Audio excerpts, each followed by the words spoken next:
Oi pessoal, hoje nós vamos falar sobre métodos de acesso à memória. Os métodos de que nós vamos tratar são o método de acesso sequencial, o acesso direto, acesso randômico e acesso associativo. O acesso sequencial, como o próprio nome diz, ocorre de modo sequencial, ou seja, os dados vão ser buscados um após o outro. Se eu quiser ler de alguma parte dessa memória, eu vou ter que ir um item de cada vez até chegar onde eu quero. O mesmo acontece se eu tiver que escrever. As memórias de acesso sequencial possuem os seus dados organizados em registros, e cada registro é separado um do outro por endereços.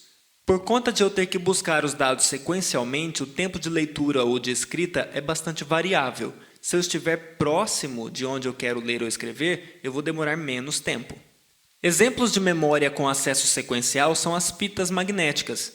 Aqui à esquerda nós temos uma fita de gravação de áudio.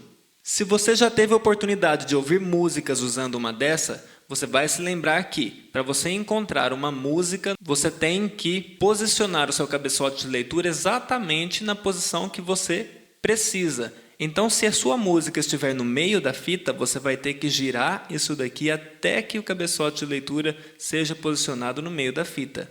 A mesma coisa acontece com vídeos em VHS. Antigamente, os filmes de locadoras eram salvos em VHS, né? Quando a gente tinha que acessar uma parte do filme, a gente tinha que buscar manualmente até encontrar essa parte. Aqui à direita, a gente tem uma fita de dados para computador mesmo. Todas essas fitas aqui tem acesso sequencial. Se eu estiver com a fita devidamente rebobinada, ou seja, se eu estiver com ela posicionada no início dela, para eu encontrar a primeira música vai ser muito fácil. Então eu vou demorar menos tempo. Se eu quiser encontrar a sétima música, eu vou demorar mais tempo. Por isso que o tempo de acesso é bastante variável no acesso sequencial. Aqui a gente tem um esquema de uma fita magnética. Notem que a gente tem inúmeros registros, e os dados são salvos nesses registros aqui, nessas linhas.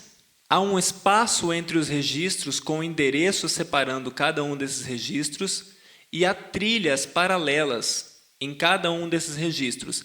Então, uma vez que eu encontrei o registro que eu quero acessar, eu ainda tenho que encontrar a trilha que eu quero acessar. Então, notem que é um processo bastante custoso.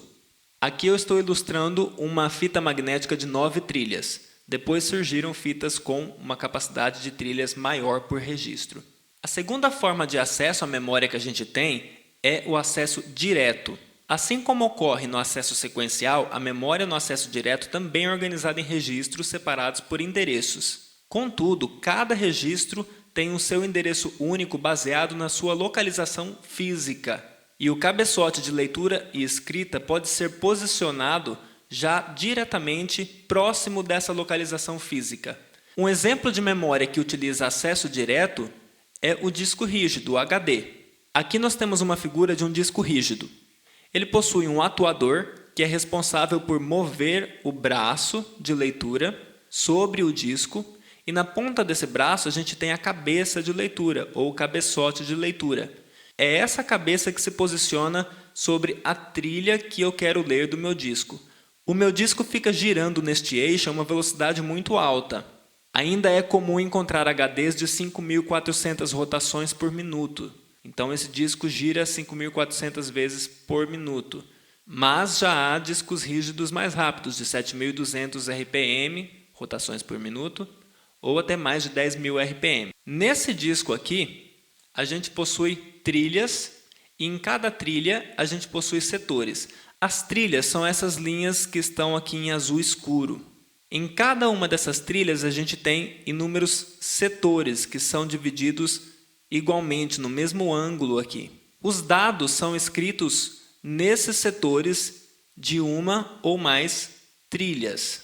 A leitura ocorre da mesma forma, lendo desses setores de uma ou mais trilhas. Quando a gente quer ler alguma coisa do HD, o cabeçote de leitura é posicionado na trilha que a gente quer. Então ele encontra ali a vizinhança próxima de onde ele quer acessar diretamente. Uma vez na trilha, ele tem que buscar o setor que ele quer acessar. Encontrado o setor, aí ele escreve ou faz a leitura.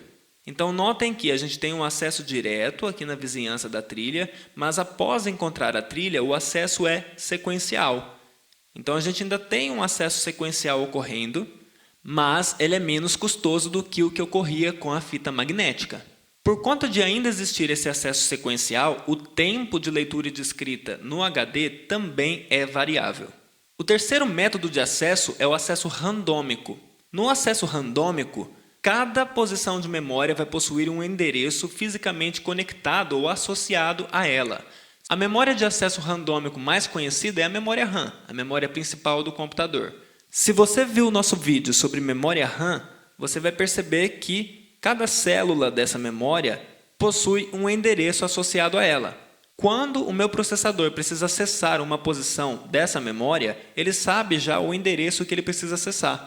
E ele vai diretamente nesse endereço para buscar o dado que está nessa célula de memória, que é onde está a palavra de dados que ele quer. Isso faz com que qualquer posição seja acessada em um tempo constante e independente de acessos anteriores. Então, ao contrário do que acontecia no acesso direto e no acesso sequencial, aqui o tempo de leitura e de escrita é constante. O nome randômico ou aleatório diz respeito a gente conseguir acessar uma posição aleatória da memória nesse tempo constante. Aqui a gente tem uma ilustração de uma memória RAM. Então, nós temos inúmeras células. Cada célula tem uma palavra de dados, que a gente está chamando aqui de P1, P2, P3 e assim por diante.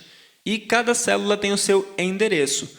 Quando o processador precisa acessar alguma coisa, ele vai no endereço e busca o que está dentro da célula. O último tipo de acesso que a gente tem é o acesso associativo. As memórias de acesso associativo, assim como as memórias de acesso aleatório, também possuem os seus endereços fisicamente associados às suas células.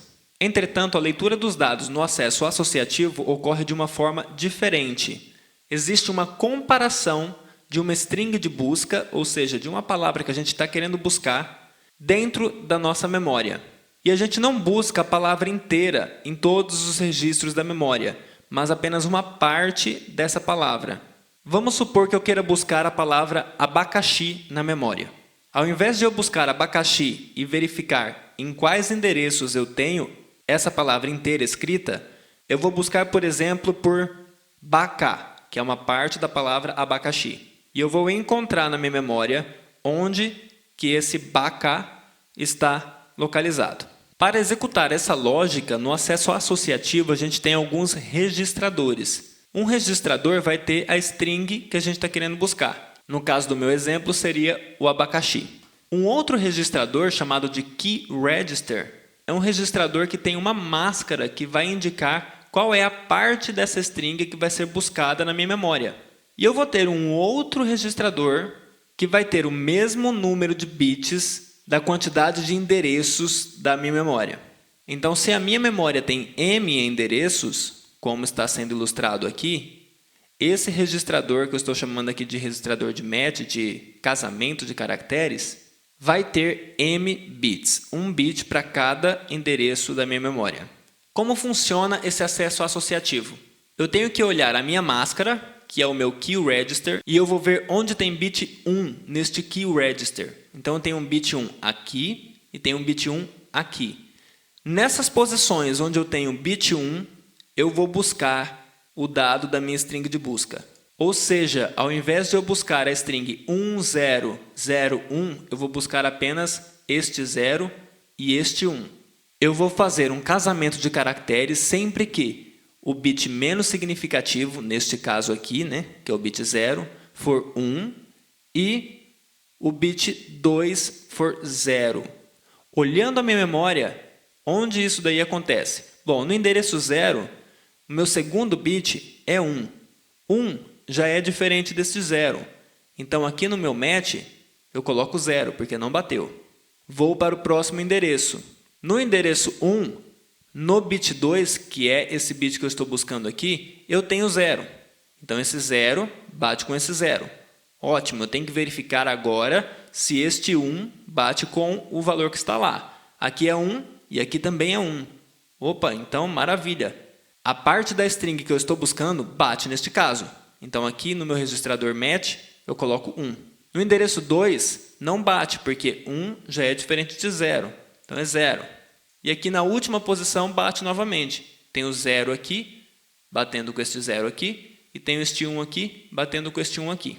O que eu tive no final das contas? Eu tive um registrador que está mostrando para mim que no endereço 1 e no endereço m-1, eu tenho um casamento parcial com essa cadeia de caracteres. Então, eu encontrei nestes endereços parte da string que eu estou querendo buscar.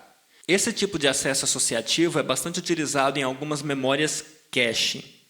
Espero ter sido claro nas explicações. Se você gostou do vídeo, dê um like aqui embaixo, se inscreva no canal. Um abraço e até a próxima!